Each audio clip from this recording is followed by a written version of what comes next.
right, what's going on, you guys? Nick here with Nick Strength and Power. I've got a couple of interesting stories for you guys today. The first story that I've got for you guys today, I want to talk about a 212 bodybuilder, Madelman, Jose Maria Mete. This is his third. This weekend was his third 212 win, back to back this season. And a lot of people, myself included, are really impressed by his physique. He's got a very aesthetic physique for a 212 guy, and the reason for that is he comes from classic physique. He made his transition over to 212 this year, and this will be his first ever 212 Olympia. But it kind of begs the conversation with 3 wins back-to-back, 3 212 shows after making his debut from classic physique. Should we be talking about him as a potential top 6 guy, or even better than that, at the 212 Olympia? He has one of the more impressive 212 resumes of 2025 so far, and it's his first ever year in the division. And I think the answer to that question is yes. I could see him being first call-out in this year's 212 Mr. Olympia. I still stand by what I say about Keon, though. I think as long as Keon decides to stay in 212 and continue to do the 212 Olympia defending his title, I don't think anybody is in the 212 division right now that's going to knock him off the top, including Jose. I think Keon is going to stay there as long as he wants to until he eventually makes his switch to open bodybuilding, which I still think, even though he denies, is going to be sooner rather than later. But let me know what you guys think in the comments below. 3 212 competition wins now for Madelman. What do you think about his chances going into his first ever 212 Mr. Olympia? Will he be a first call-out guy? How much damage do you think he will do? Again, 3 212 shows. One of the more impressive 212 resumes this year.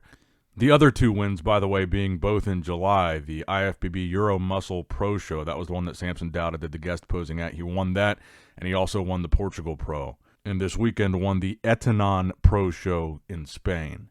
Now, I think this is a good segue into the next story here. The latest physique update from Mike Sommerfeld, a guest posing of Mike, generating really a lot of discussion. I've been reading the comments.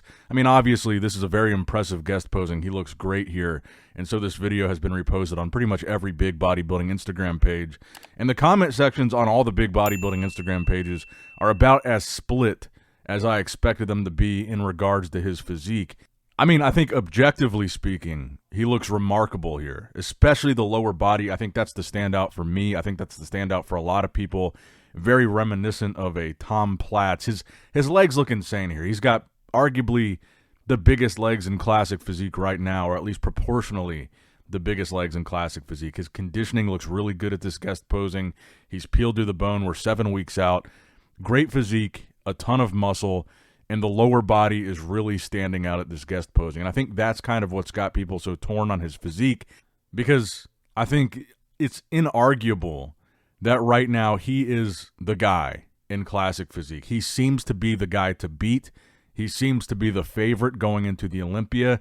He seems to be the judges' favorite. I mean, when we talk about people being favorites on paper, we're talking about what the judges seem to prefer, at least recently. And when it comes to a division that's as subjective as classic physique, I think classic physique is more subjective than men's open bodybuilding, because the standard for what you're saying, for how you define classic, I think is a little bit more ambiguous than how you define the standard for open. So with a division being that subjective, I think you do place more importance on that on-paper aspect, because it tells you what the judges seem to like, what the judges seem to be looking for. And I think with Chris Bumstead being gone, and the standard is going to be set with whoever wins this Olympia, if it seems like they want that standard to go in the direction of a physique like Mike's, then it looks like he is the favorite to win. And I think that's where this conversation around Mike is coming from. When I talk about the comments being split, I don't think anybody thinks that Mike doesn't look impressive here. That's not what we're talking about. I don't think anybody thinks that Mike doesn't look good here. He looks incredible. I think the conversation is people having different ideas of what a classic physique is and what direction classic physique should go. And a lot of the conversation is people saying, this is the best classic physique because of, the V-taper that he's got. He's got a crazy small waist. He's got really good posing. He's a great poser. He's done some really impressive posing routines, really artistic. But then you look at the amount of muscle and the proportions. And then there's another camp of people that think this is more of a bodybuilding physique, a 212 physique, or maybe even an open physique. I think 212 is the better argument because that's more around where he's weighing. And I think that conversation is so interesting because I don't think anybody is right or wrong when it comes to Mike's physique, because classic physique is so subjective. I think on one hand, people saying, the posing is great, very artistic, very classic. He's got a classic shape. He's got a small waist, a crazy V-taper. That's classic physique. You've got another camp of people that say, well, comparing him to Tom Platz doesn't make it a classic physique because Tom Platz was the exception, not the rule. In his era, he was so known for his legs because most people didn't have legs that were anything like that. Legs were still important back in those days in the 70s and 80s, but it wasn't nearly to the degree that the lower bodies were now. Then I think you have other people saying the proportions, the legs are too big. They make the proportions of his physique not look as classic when comparing to his upper body. And I think both of those arguments are very valid arguments.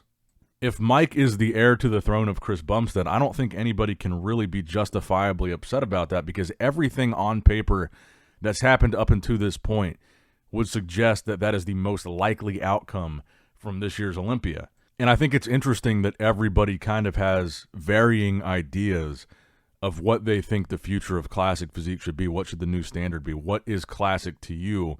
And I enjoy reading the comments of people, kind of explaining how they view a classic physique. And like I've said many times before, as I looked at the latest update today from Logan Franklin as he gets ready for the Florida Pro to get his Olympia qualification, you talk about the lower body that Mike has, but you look at Logan, and when I look at Logan's physique, I think even though his legs are not nearly as big or as muscular as Mike's, I think proportionally they flow better with his physique. And I think with Mike having legs that big, it takes away a little bit from that flow aspect of classic. And like I said, I've said many times that Logan is my favorite classic physique right now. That doesn't necessarily mean that I think he's going to win the Olympia, but I just think I would like to see the division go more in this direction. And I'm not saying I'm right or wrong in having that opinion. It's just my opinion. I think everybody's opinion on classic is valid because everybody has a different idea of what classic looks like to them. And I'm really thinking with the Olympia looming closer, whatever happens, whatever the result is, whoever the next guy ends up being, I think the discourse after that is going to be a very interesting discourse. I think no matter who wins, there's going to be a big camp of people that agree and disagree with it. I don't think there's going to be, it doesn't seem like there's a guy right now that is the apparent guy to replace Chris. And what I mean when I say that is there's so many different fan bases and so many different camps of who's the next classic physique guy going to be that's the next big star. There's not like one overwhelming guy like was the case when Chris was around. There's a lot of people that think several different guys are going to win the Olympia this year. So I think for that reason, no matter who wins, there's going to be a lot of conversation following that of people disagreeing. So I think it's going to be a very interesting classic Olympia this year. Let me know what you guys think in the comments below. Your picks, who's going to win, what's your definition of classic? Who do you think, like in the division right now, who best represents in your mind when you think of classic physique? Which guy do you think of? And speaking of which, another physique update from Chris Bumstead today with the caption, "First physique update since Prague. Shoulder injury out of the way mostly, and my body bounced back quicker than I expected. Grateful my body has carried me through and still does."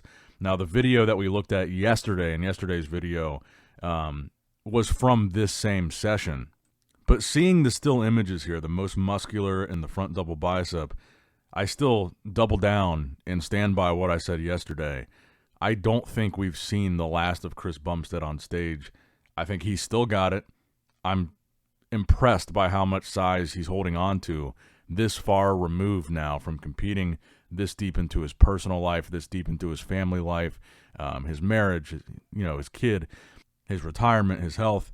This is still one of the best classic physiques in the world. Obviously, he's not in Olympia prep shape. Obviously, he's not stepping on stage tomorrow or in a couple of weeks.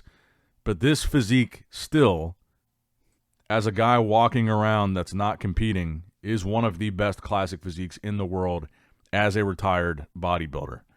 And I think that we will see him back someday. And I mean that when I say that. I think this speaks to how good Chris was, the legacy, the dynasty that he had, all those titles that he won, the standard that he set. His retirement physique, almost a year into retirement, still looks like one of the best classic physiques on the planet.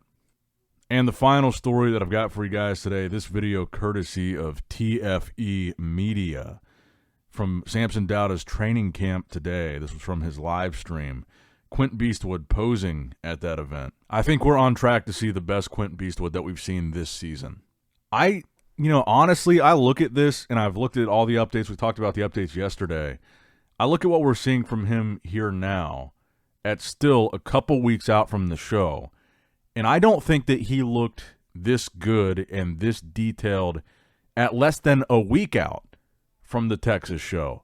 I think you can see that he clearly looks better here than I think either of the preps, Tampa or Texas.